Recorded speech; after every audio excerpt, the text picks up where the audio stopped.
السلام عليكم ورحمة الله تعالى وبركاته. تحية طيبة لكل متابعي الكرام وكل من التحق بنا مؤخرا. إذا إخواني أخواتي، في هذا الفيديو غادي نشوفوا كيفاش الرئيس الجزائري عبد المجيد كيقلد الملك محمد السادس حفظه الله. الجاب الجاب بلا حيا بلا حشمه كيقلدوا. كذلك غادي نشوفوا إخواني أخواتي الصفعة اللي نزلت كالصاعقة على النظام العسكري الجزائري، والأمر كيتعلق بالحزب الشعبي الإسباني.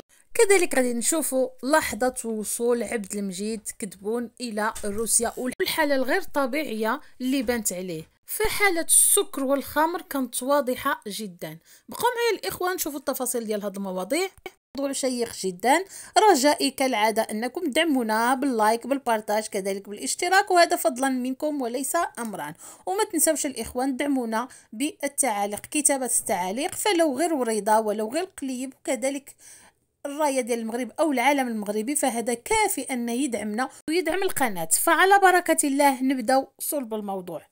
فغادي نفتتحوا الفيديو ديالنا بالصفعة اللي نزلت كالصاعقة على النظام العصاباتي، النظام الجزائري، والأمر كيتعلق بالحزب الشعبي الإسباني اللي ما حمقونا أنهم كيأكدوا، يعني النظام العسكري الجزائري كيأكد أنها بمجرد ما الحزب الشعبي يوصل إلى سدة الحكم فأول خطوة يبدأ بها هي إلغاء قرار، واللي كيقول عليه باللي هو قرار ديال الحزب، يعني قرار ديال بيدرو سانشيز. وشحال من مرة تكلمنا وقلنا أن إسبانيا عندها لغة المصالح، يعني المصالح هي اللي خلاتها تنبطح للمغرب.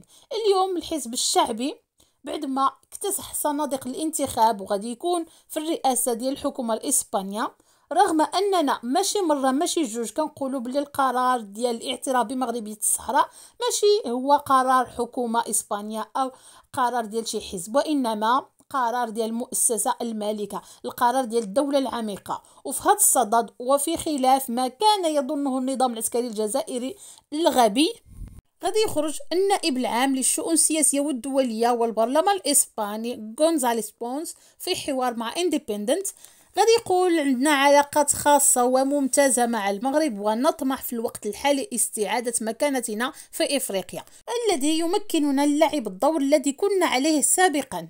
هنا إخواني أخواتي المفتاح والبوابة ديال إفريقيا هو المغرب، ومن المستحيل أن إسبانيا توصل لإفريقيا بدون ما تحط يدها في يد المغرب.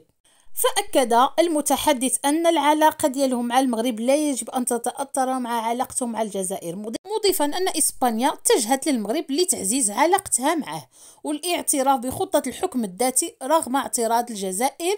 إذا حتى هذا الحزب الشعبي كان متوقع أن الجزائر غادي تعترض في دعم إسبانيا للمقترح ديال الحكم الذاتي تحت السيادة المغربية، مبرزا أن عكس الحزب الاشتراكي العمالي الإسباني الذي استمر في التواصل مع الكيان الوهمي، يعني الجبهة الانفصالية جبهة البوليزاريو، ويحضر لاجتماعات مع الحركة الصحراوية في سياق حول ضغط الجزائر على الحزب الاشتراكي حول التراجع عن دعم مخطط الحكم الذاتي. وأكد أن الحزب الشعبي لن يستجيب، كل ما سيؤدي إلى الدخول في أزمة جديدة مع المغرب، وشدد أنه لا يجب أن تدخل أو أن إسبانيا تدخل في صراع في إطار قضية لا زالت على طاولة الأمم المتحدة. فهذا الشيء اللي كان باغي يسمع عبد المجيد، وها هو سمعه عبد المجيد. تبونا الإخوان اللي كيقلد الملك محمد السادس حفظه الله بلا حيا بلا حشمة. فشوفوا معايا هاد الصورة، قالك تحت الرعاية السامية للجمهورية السيد عبد المجيد تبون اليوم الوطني. فصراحة إخواني أخواتي هذه الرعاية السامية نرجعوا للتاريخ، نرجعوا للتغريدات، نرجعوا للمنشورات، عمرنا سمعناها، عمرنا سمعنا الرعاية السامية. هذه سمعوها والدينا وسمعناها حنايا في المملكة المغربية الشريفة، ماشي في شي دولة أخرى، فحنايا كنسمعوها بشكل يومي.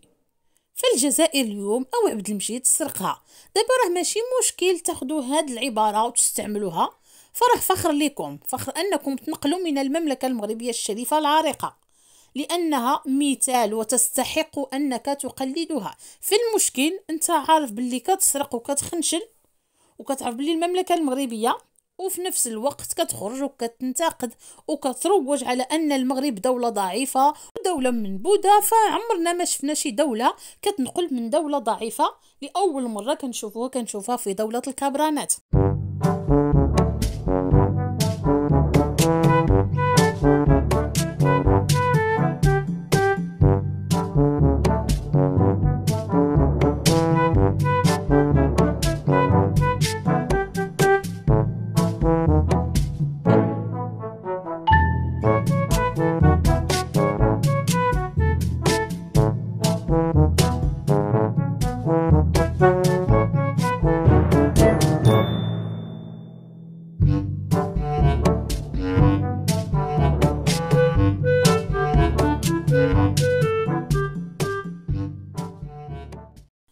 شفتوا الاخوان في الفيديو فضيحه ديال عبد المجيد اللي وصل لروسيا وهو سكران.